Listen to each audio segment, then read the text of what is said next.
Thank you for joining us for this next highly requested session at the AML Summer School. I'm delighted to be joined here today by three representatives from leading professional bodies to discuss the hot topic of AML from the supervisor's perspective. So joining me on the call, I have Wesley Walsh, Head of AML at the ACCA, Garry Carter, Co-founder and President at the ICB, and Jody Newman, Head of Compliance and Professional Standards at the IAB. Now, there's a lot to cover in today's session, and it's a topic that I'm sure all three of you could talk to at length and much beyond 30 minutes. So if it's okay with you all, I'm going to jump straight in at the deep end and we can get started, hopefully dispelling a few myths that the member bodies aren't quite the big bad wolves that maybe people think they are in the world of AML compliance. So to set the scene, there's this perception in accounting and bookkeeping that some members are afraid to approach their respective bodies for support in fear that if they disclose something, it might in fact trigger an investigation or an audit. And naturally, there's an outcome there where perhaps members don't feel as comfortable as they could do in terms of approaching you for those questions and for that support. So I guess first question, and Jody, I'll start with you, is how do you encourage and support your members to engage with you without fear of reprisal? Yeah, I think it's a very fair point to make.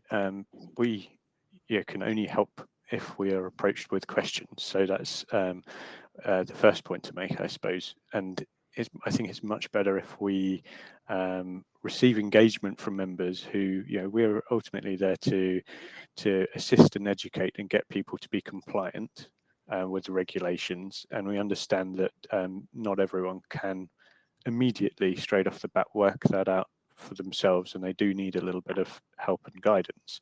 So we're open to be approached by people, and it's much better that they come to us and ask and seek those questions. We can redirect them to our resources or the some of the existing resources that exist elsewhere, than for us to go along to a practice, inspect them, and find that they just cross their fingers and hope that no one would ever come looking. Genuinely, if people are trying to do the right thing, then we're there to support them to get to the right place. It's where people just dig their heads into the sand and hope that there's no outcomes, that they're never going to get caught, that we take a dimmer view of that. So we're never going to be punishing and upset by people coming to us asking for help from outside. Okay, and in terms of the support, that's something that I'm definitely going to dig into in a bit more detail later in this conversation. But I guess, Wes, similar question for you. Is there anything that you do at the ACCA to encourage and make it easier for members to come to you without that kind of fear of something happening as a result of it? Yeah, so we do have the dedicated AML supervisory team who are responsible for our monitoring activities. But in ACCA, we've also got a dedicated technical advisory function, so they are separate and independent to the monitoring functions. They are there to help and support members. So they have a designated phone line that they can call, email service, where if someone does have a query, they can go with that specific query and it will be answered. It doesn't come through the monitoring function to say, oh, firm X came with this question. They were there, they will help the member with this specific scenario. Much like Jody said, we'd rather have that engagement and help people understand, what things mean for them so they can put the appropriate controls in place. Yeah. We've also got a designated web page with different fact sheets that range from things such as, am I compliant? So what does a firm need to have in place that they can go through as a checklist? And then there's supporting fact sheets that underlie each of the requirements. So we do want that engagement. It doesn't come to us as a monitoring function where it's almost reported back on. That isn't the way PBSs are set up. We want to help people. The broadness of the regulations as well, as I think as Jody sort of alluded to, it doesn't always immediately appear obvious to maybe a sole practitioner how certain requirements may fit with what they do.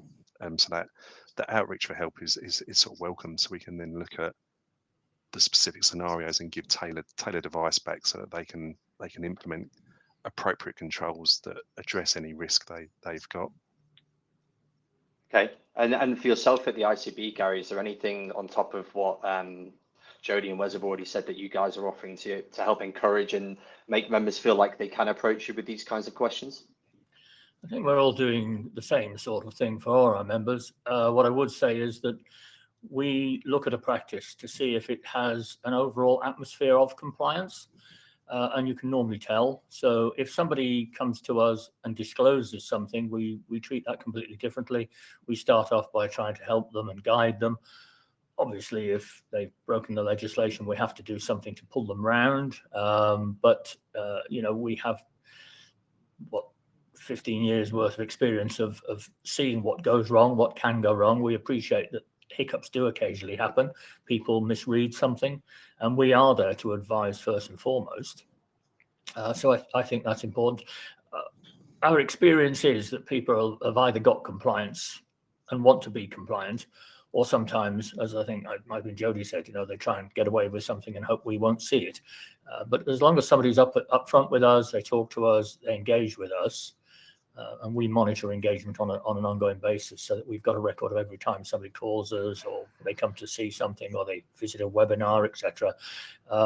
We know how well they're trying normally, and that's an important part of our sort of intelligence gathering, and just a desk-based review, if you like. We talk to people. We're not there to try and catch them out. We want to prove that our bookkeepers are actually good at what they do. So when we find somebody isn't doing it right, it's damn, not whoopee. So it's the way we look at it.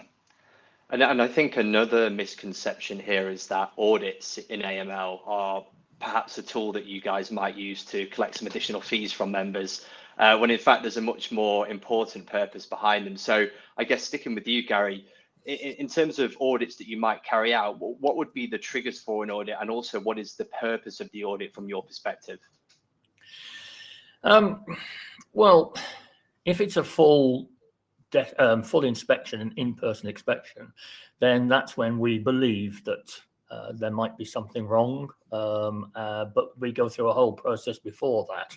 We start with an intelligence check. We start with what we call a challenger call, which is we ring up and say, this doesn't look right, or you appear to be having a problem, or we've noticed this, can you explain that?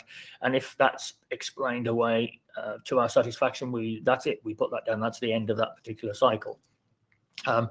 Audits are certainly not there to raise money. I can't speak for everybody, but we certainly spend more than we get back, and it's never been seen as a way of gaining revenue. Everything is proportionate to whatever it is we find. And very few of our members are found to be in such a position that they do need to be sanctioned, thankfully. But obviously we have to have something there which to keep our supervisors happy. We can show that we have sanctions that are proportionate, but they are also there to show others that they have to do things properly. But to say they're a last resort makes it sound as if we're not trying hard enough. But it's not something we go into lightly, and we then look at the person, the firm that they're running, etc., and we try and mitigate as much as we can against giving them any form of fine or other sanction. Okay. And similar question for yourself, Wes. How does that compare to the audit process at ACCA, and what would you say is the purpose of audits for you guys? Yes, I think it's very similar to Garry. So we go through a risk-based approach ourselves, as our firms do with their framework. So there's a cycle of reviews that are planned out every year, and we've got a variety of different reviews. Some will involve elements where there's interviews and questions. Some will be more remote and desk-based and virtual. But we've got a whole range, and every firm can expect at some point there will be some element of an AML compliance review that's conducted on them. It is there to check the controls and make sure we want to find firms that are compliant, because I think part of our narrative when we talk to governments, law enforcement, oversight bodies is actually accountants and bookkeepers are doing the right thing. They want to be compliant. They understand the requirements of them, so that the audits are kind of important evidence to support those conversations, because we can demonstrate the level of compliance in our supervised populations, and it helps us give some numbers around what we see happening. Similar to Garry, finds it's a very, very small proportion of our reviews that end up getting reviewed into our disciplinary process. And again, it is a process that's independent of the AML monitoring team. So it's an independent process that it goes through, where an independent person will investigate and look at the outcome of the review and decide, does it warrant going to a committee? Can it be dealt with by consent order? But it's a real, I think, small proportion. And it, as Gary said, it isn't there to make money and cover our costs, because it doesn't come anywhere near that. And it's for those cases where there's severe non-compliance and then unwillingness to rectify the issues that have been highlighted. So it is kind of a last resort. You know, I think, as we've all touched on, you know, we look for firms that are compliant and willing to engage, and then we'll work with them to address the actions and the points that we find. But for those small proportion where there is such non-compliance in place over an extended period, and the inability to produce evidence or, you know, detail what they've done to meet the requirements of them, that would be the cases where we go. It's not seen as a quick and easy one where we want to refer people to go through. Okay, so what I'm hearing is that the underlying message here is one of support, where AML is very much a case of you want to support your members and you want to encourage compliance, and you're not looking to find firms that aren't compliant. You're looking to just encourage compliance throughout your membership. I think there's another misconception in accounting and bookkeeping with AML, that you are the people driving these requirements and you're kind of dictating what the law should be. And some of you might take ID checks one way, whereas another one will enforce ID checks from a different perspective, when in actual fact, all of your compliance measures are being approved by OPBAS, which is the Office of Professional Body Anti-Money Laundering Supervision, if I've got that correct. So you're also taking orders from a higher power, for want of a better term. So, Jody, question for you: how do you interpret and implement these regulations that are coming from a governmental body with your members' best interests at heart? Yeah, I mean, the money laundering regulations themselves are where this is all rooted, and that is, you know, a set of regulations that apply to many different industries and sectors. The accountancy and bookkeeping sector is one specific area, and then we have all of the different professional body supervisors within there. You know, each of them support and represent their members' best interests, and they all have their own sort of niche sort of business makeups and interests. Some will be sort of more tax orientated, others were more bookkeeping orientated, etc. So there's the standard CCAB guidance, which is Treasury approved, which is particular for the accountancy sector, but that document's still over 100 pages long. And I think we recognise that you know, the requirements of the money laundering regulations, which, as you said, we don't conjure up out of thin air, they're created, and then it's our job to make sure that they are complied with. Yeah, that is a disproportionate requirement for a small practice. Versus, you know, they apply to the banks, where they have whole compliance departments, and much bigger firms perhaps, where they can afford to employ a compliance officer. So I think it's our job as a professional body supervisor to see how we can guide our particular subset of members to proportionately understand how they need to comply with the regulations, and to sort of unlock that understanding for them, so that they don't have to wade through, you know, the legal text of the regulations, understand what it is, because it is a very niche topic. And, you know, all the three of us sitting here from PBSs have spent many years trying to understand the various nuances of that. And, you know, we appreciate that other people have got their primary job of being accountants and bookkeepers at heart, and you know, that they operate in a regulated environment. They have this additional layer on there. So we can see, again, through inspections as well, we see where people are struggling. We can then create our own guidance to try and help and support our whole wider supervised network, so that they can become proactively engagement, rather than being found to have missed something, which is often sort of a misunderstanding and oversight, because I think there is very good feeling from the general membership body that they do want to get it right, and they do what they can That's certainly what we find over the last 5 years. There's been a sort of a real mind shift change into the desire of members to be proactively compliant. And just picking up on something you said there, and this is maybe more of an open question for all of you.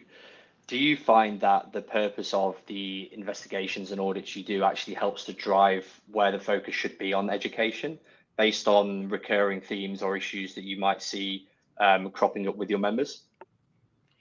Yes, I think absolutely. it's the feedback to anything that we do, whether it's a desk-based review, it's a telephone call. We interview all our members over a given period, whatever, even if we've got no risk concerns at that stage. Yeah, we've got different members spread across a large area, and they'll all have different considerations, things that they need to think about. And I think if you look at the money laundering regulations, it's dealing with everybody from, the individual that's working from home and has got 20 clients, right the way through to PricewaterhouseCoopers at the top. And we as professional bodies have to know our audience. Once we know our audience, we can then tailor the rules to suit them. So, some of the stuff is so over the top, it's frightening. And if it's frightening, people ignore it. Proliferation financing is one. That's the big thing that FATF are pushing at the moment. And proliferation financing, yes, it's a big threat. But, when you're a small bookkeeper and you are looking after clients who are micro and small businesses, the point is you see all of the transactions, you know your client inside out. You would notice if a strange payment went through that could possibly be proliferation financing or anything else for that effect, because you see them on a day-to-day basis, weekly basis, monthly basis, or whatever it might be. And you get a feel for that business and it sticks out like a sore thumb. If suddenly £50,000 has gone through the accounts for chemicals or something, or weapons, even if they try to hide that, it's going to be obvious. And I think that's a unique advantage that smaller firms have.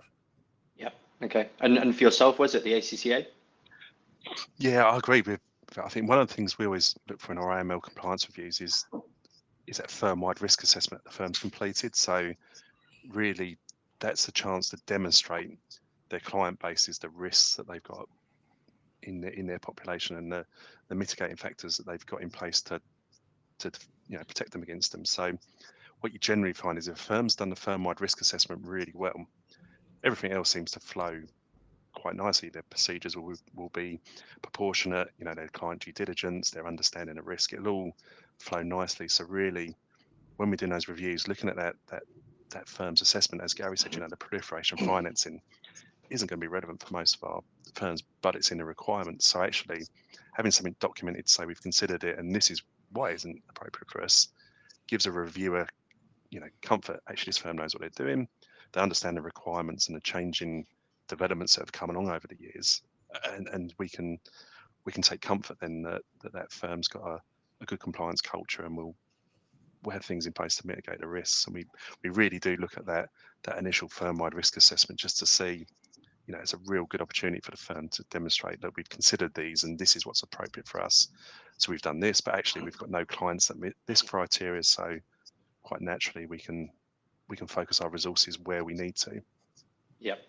And for you guys, what I'm hearing is that you're trying to make this as easy and seamless for members as possible, but it's a very complex subject area where there's lots of variables and ifs and buts, and it's quite challenging to distill that and make it fit for just one business and one type of business and their clients.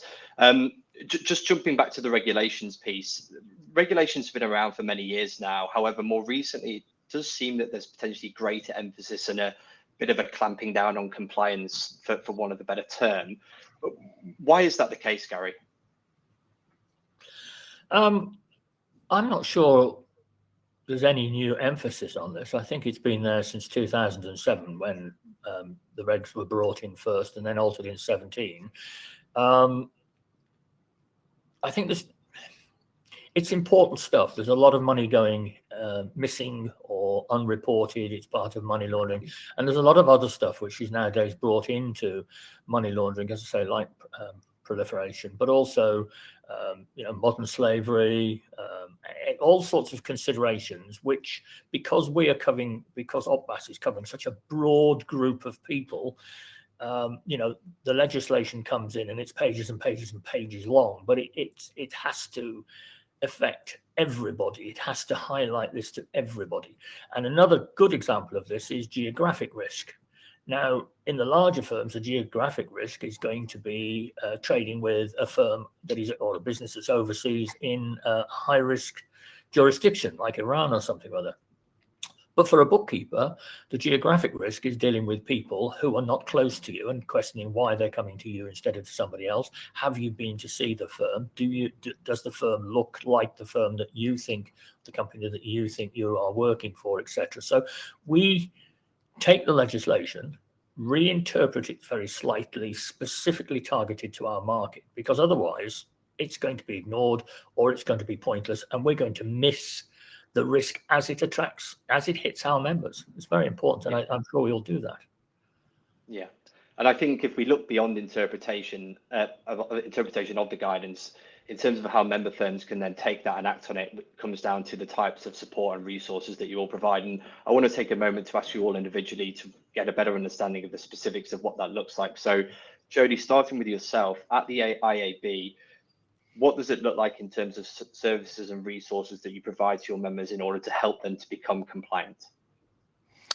Yeah, all of the members get access to a range of resources, which are a mix of sort of static documents that they can find on our website in the members area.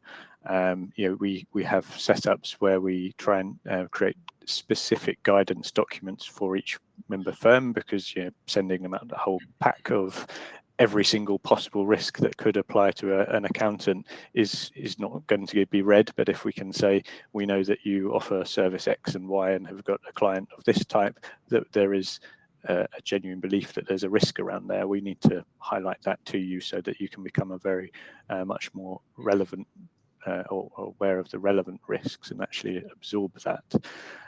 We've got our system similar to ICB of AML Complete, which members log their client details into that, and it tries to draw out the risks that are perhaps sometimes overlooked within manual processes. If we see a whole range of approaches to compliant practice, and the regulations are wide and open to say, if you want to, you can fill it all out on pen and paper, or you can use high-tech systems, or you can use a blend of all sorts of different things.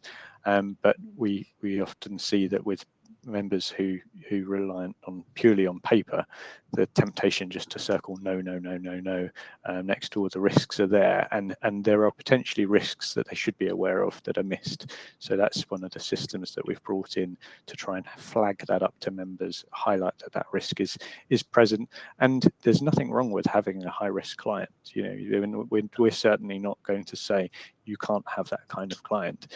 It's just that members need to be aware of what the risk is, understand how they can mitigate that risk and put something in place so that they can run it. As Garry said, practices that we supervise are in an absolutely brilliant position to be able to spot the red flags out there, but they won't do that if they don't see what the risks are. So we try and push the risk awareness documents and news flashes. We have our coffee mornings, we have our smaller support groups, a kind of wide range of engagement points that members can tap into, and they can always email specific questions through to the compliance team.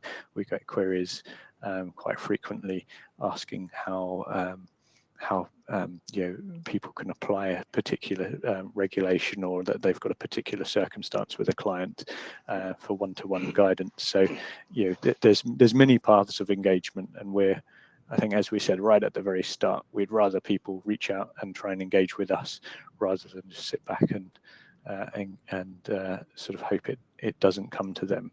But we try to react to what we're seeing to make sure that the information that we provide is relevant and engaging and sort of addressing the issues at hand. Okay. And for yourself at the ACCA, Wes?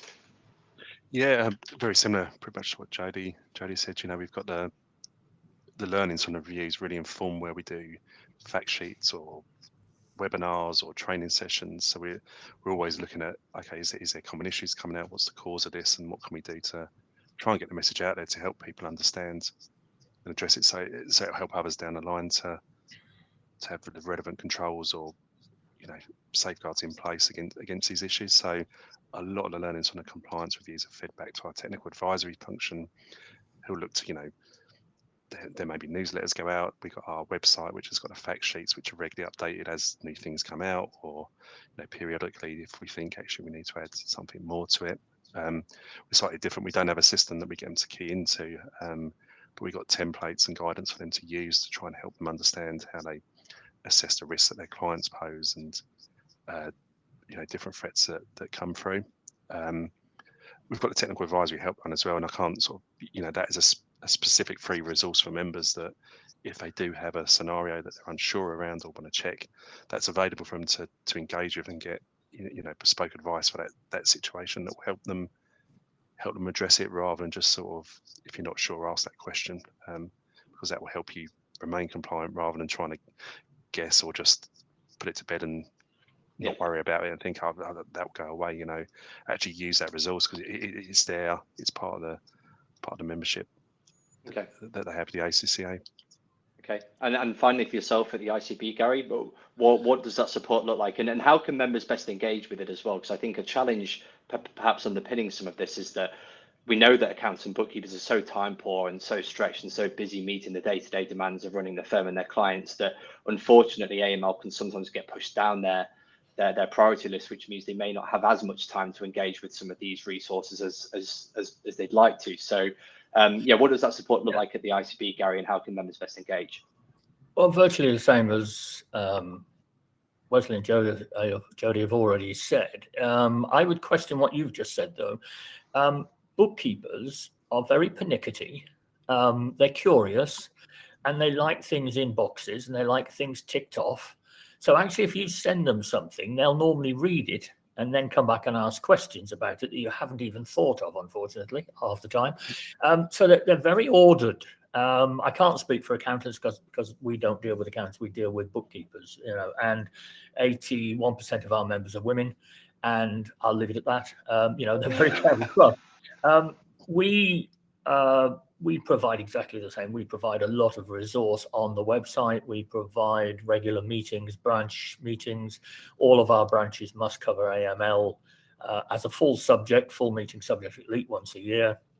But in addition to that, we send them regular bulletins, which they then cover up in their sort of introduction, anything that's changed.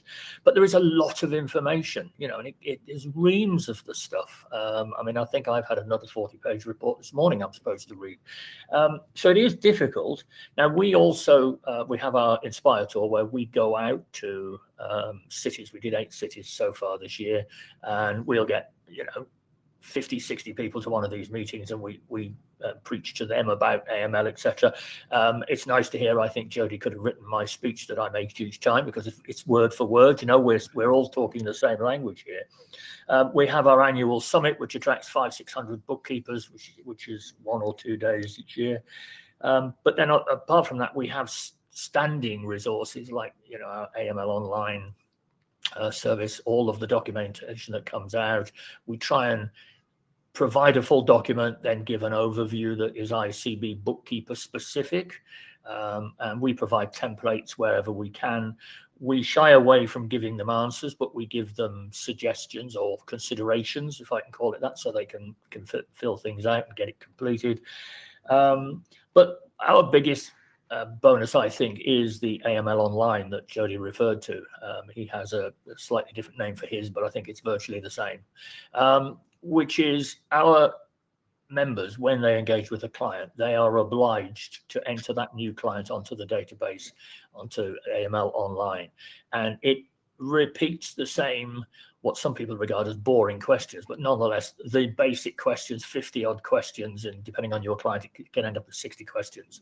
But I think the thing is that when you start your practice, you ask the first client the all 50 questions because you're being good. Then the next one gets 40, then the next one's 30, and then by the end of it, it's watered down.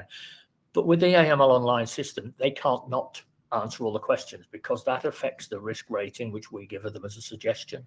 They then decide whether it's right or wrong and give us a reason if they disagree. But also we monitor how often they look at that client again.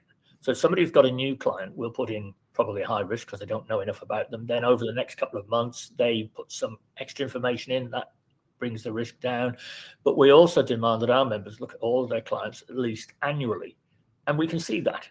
So we've got about 5,500 members in 3,500 practices, and we've got 110,000 clients. Every single client is monitored on AML Online. So if somebody goes over, we give them a little bit of leeway, but if they go over the 12 months, we make contact with them. You know, that's one of our challenger calls. Oh, we can see you've got 2 clients you've not checked out. Why is that?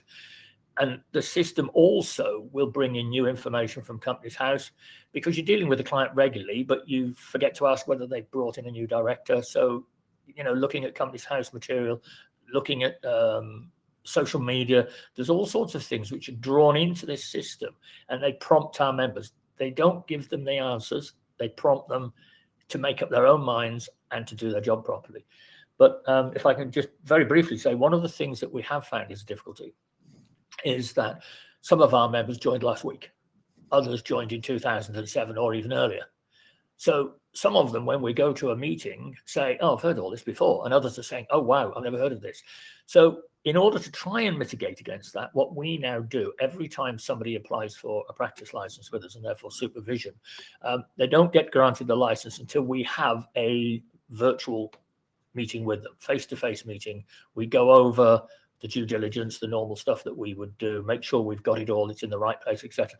But then we detail how they use AML Online, what is required of them, and we make sure that they at least start off with good intent, knowing what's required of them, and then we monitor them during the first 12 months with stop-off calls and various other things. So we're very hands-on, and sometimes our regulator sees that as too close to being advocacy, but it isn't. You know, if we train them right, then they go out into the real world and hopefully get it right. And at least if they've done something wrong, then we'll know they ignored what they were told. Yeah.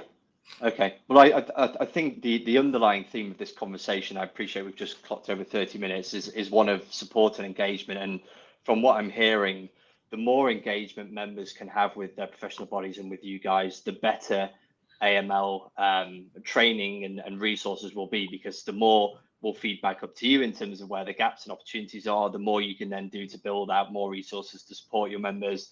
And it creates this nice success loop where hopefully over time, more people get comfortable with AML and understand what's required of them and are able to follow it. I guess a final question for each of you, and we'll do it as a bit of a quick fire question. If you could wave a magic wand in your hand, what is the one thing that you would change about AML compliance and why? So Jody, I'll start with you. I would probably, I suppose, get people to really understand the reason that they're doing it, because I think it's still seen as a bit of a thorn in the side, not understanding that ultimately the MLRs are in place for a really worthy reason to try and combat money laundering, which supports pretty terrible crime.